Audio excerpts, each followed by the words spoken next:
Le péché qui mène à la mort, c'est le fait d'avoir un autre Dieu. Tu peux rétrograder, ça ne mène pas à la mort, on peut encore prier pour toi. Parce que j'ai dit le matin, rétrograder, ce n'est pas retourner dans le monde. Parce que normalement en conduite, on parle de rétrograder. Quand on rétrograde, qu'est-ce qu'on fait? Est-ce qu'on fait marche arrière? C'est quoi? Si vous étiez en 4e vitesse, vous revenez en...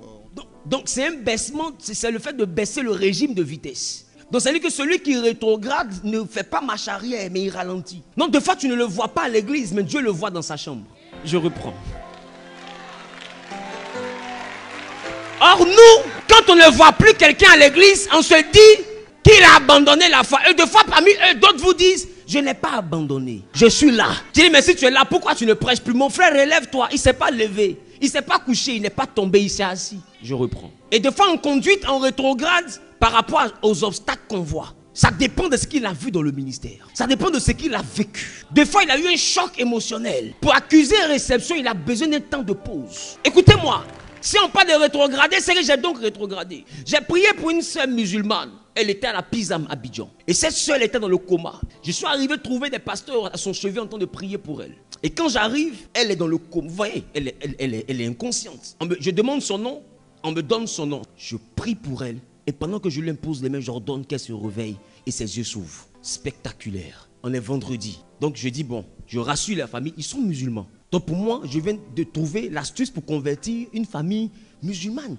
Parce qu'ils sont tous choqués. Quelle puissance de Dieu. Donc je laisse la famille, je les exhorte. Et puis je prends la route, je vais à une veillée pour assister parce qu'un grand homme de Dieu devait prêcher. Donc pendant que je quitte la Pisam, on n'avait pas encore le nouveau pont d'Abidjan. Sur le pont Félix Houphouët-Boigny, je suis dans le taxi.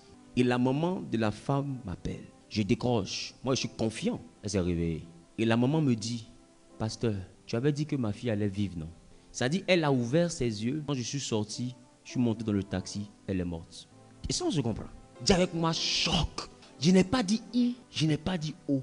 J'ai coupé le téléphone. Je suis allé à la veille, je regarde le prédicateur, il prêche, mais je ne suis plus là. Quand 6 heures est arrivé, j'ai pris ma Bible, j'ai mis dans un coin. J'ai dit, toi et moi, c'est fini comme ça. Tu ne peux pas me faire ça.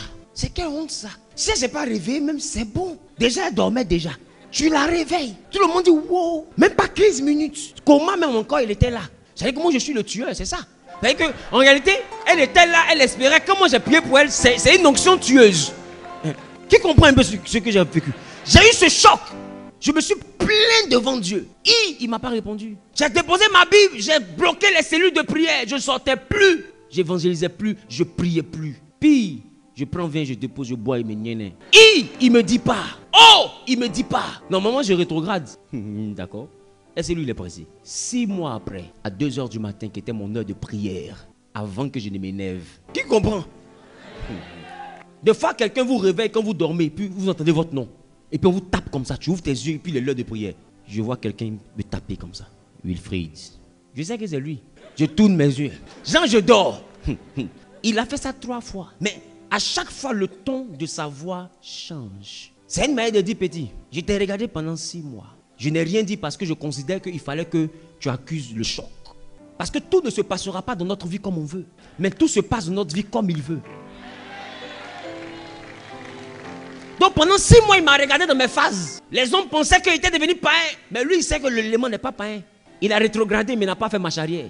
Et à 2h, quand j'ouvre les yeux, et puis je dis oui. Il dit, il y a un problème. Voilà comment il m'a posé la question. C'est-à-dire que la fille qui est morte, il n'a pas parlé de ça. Tu sais, quand quelqu'un te réveille à 2h et puis te demande, est-ce qu'il y a un problème? Et puis tu es conscient que le gars, il peut te tuer, et puis matin, on vient trouver que le corps. En réalité, il n'y a personne pour t'aider, là. Des fois, les braqueurs rentrent chez nous, on a peur. Mais lui qui est là, il est plus qu'un braqueur. C'est le seul qui vient au milieu des gars du corps, il te tue. Et puis les gars du corps ont des calasses, grands détails, ils font 3 mètres, ils sont musclés et puis ils font ça. Dieu a donné, Dieu a repris. Ça veut dire qu'on connaît karaté, hein? Hé, hé, hé. Si c'est karaté, ya, on maîtrise. On fait comment? C'est-à-dire qu'eux, ils se sentent impuissants. Si ça dépendait d'eux, le boss était là. Il dit, Seigneur, il n'y a rien. Il dit, s'il n'y a rien, va faire mon œuvre. Matin, je me suis levé et pris ma Bible. On reprend la cellule de prière. Ah, papa, il dit, tais-toi. On reprend la cellule de prière. Ah, le boss a dit, on reprend. Alors, on reprend. Vous devez comprendre. Il y a des gens dans le ministère qui vivent des chocs. Dieu comprend ton choc.